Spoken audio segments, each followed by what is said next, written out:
Hi, hello, வணக்கம். இந்த வீடியோவில் நம்ம எதை பற்றி பார்க்க போகிறோன்னா, ஆட்டிசம் பற்றி தான் பார்க்க போகிறோம். இந்த ஆட்டிசம் பார்த்திங்கன்னா, இது வந்து ஒரு நோய் இல்லை, இது ஒரு கண்டிஷன். சரிங்களா? இது ஒரு தன்மை. நோய் அப்படின்னா, நம்ம மருந்து மாத்திரைகள் சாப்பிட்டா அது வந்து சீக்கிரமாக வந்து க்யூர் ஆகிடும், குணமடைஞ்சிடும். ஆனால் இந்த கண்டிஷன் வந்து வாழ்க்கை முழுவதும் தொடரும். இதுக்காக ஆட்டிசம்காக எந்த விதமான மருந்து மாத்திரைகளும் கிடையாது. இதுக்காக ட்ரீட்மெண்ட் ட்ரைனிங் தான் இருக்குது. Example for speech therapy, occupational therapy, behaviour therapy, special education, இந்த மாதிரி நிறைய தெரப்பிஸ் வந்து இருக்குது.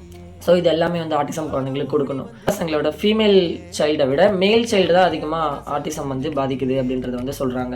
1 வயசுக்கு மேலே தான் வந்து வெளிப்படுது அப்படின்னு சொல்கிறாங்க. இருந்தாலும் ஒரு தாய் வந்து குழந்தைக்கு பிரெஸ்ட் ஃபீடிங் பண்ணும்போது, தாய்ப்பால் கொடுக்கும்போதே வந்து நோட்டீஸ் பண்ணால், குழந்தை பேசும்போதே வந்து குழந்தை உங்கள் கண்ணை பார்க்கணும் அப்படின்னு வந்து ரிசர்ச் வந்து சொல்கிறாங்க.